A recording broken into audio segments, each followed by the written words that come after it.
ወደ ሰበር መረጃዎቹ ስናቀና በቀዳሚነት እስራኤል በጥቃት ገድያቸዋለሁ ያለቻቸው 3 የኢራን ከፍተኛ ጀነራሎች በኢራን የድል በዓል ላይ በአደባባይ በዛሬው ዕለት መታየታቸው ተዘግቧል። ይህም በርካታ የዓለምን ሕዝብ አስገርሟል። ጉዳዩን በተመለከተ በዝርዝር የማስደምጣችሁ መረጃ ይኖራል። ኢራን ጉዳይ አዳዲስ መረጃዎች መውጣት ጀምረዋል። በተለይም ከኢራን የተሰሙት መረጃዎች በርካታ የዓለምን ሕዝብ እያነጋገሩ ነው። በእስራኤል ጥቃት እስራኤል ገድያቸዋለሁ ያለቻቸው 3 ከፍተኛ የኢራን የጦር መሪዎች የኢራን የድል በዓልን ህዝብ ጋር በዛሬው ዕለት ሲያከብሩ መታየታቸው ተሰማ። እስራኤል ገድያቸዋለሁ ያለቻቸው 3 የኢራን ከፍተኛ የጦር መሪዎች በዛሬው ዕለት የኢራንን የድል በዓል ከህዝብ ጋር ሲያከብሩ መታየታቸውን የቱርኩ አናዶሉ የዜና ወኪል የኢራንን የሀገር ውስጥ መገናኛ ብዙሃኖች ዋቢ አድርጎ ዘግቧል። እስራኤል ከሰኔ 13 ጀምሮ የኢራንን የጦር ጀነራሎችን መግደሏን ያስታወቀች ሲሆን 3ቱ ከፍተኛ የኢራን የጦር ጀነራሎችም በተለይም ደግሞ እስራኤል ገድያቸዋለሁ ካለቻቸው መካከል በዝርዝር ነበሩ።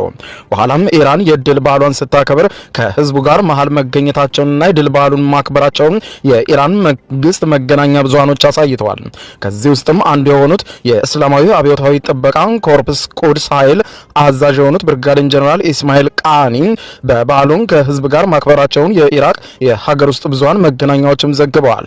በኢራን ታስኒም የዜና አገልግሎት የተለጠፈውን ቪዲዮ እንደሚያሳየው ከሆነ ቃኒ በዝግጅቱ ላይ ከተሰበሰቡ ሰዎች መካከል ሲታዩ ያሳያል። ኤጀንሲው በማህበራዊ ትስስር ገጹ እንዳሰፈረው ኮማንደር ቃኒ ዛሬም በተካሄደው የቴህራን የድል በዓል ላይ ይገኛሉ ሲል ተናግሮ ነበር።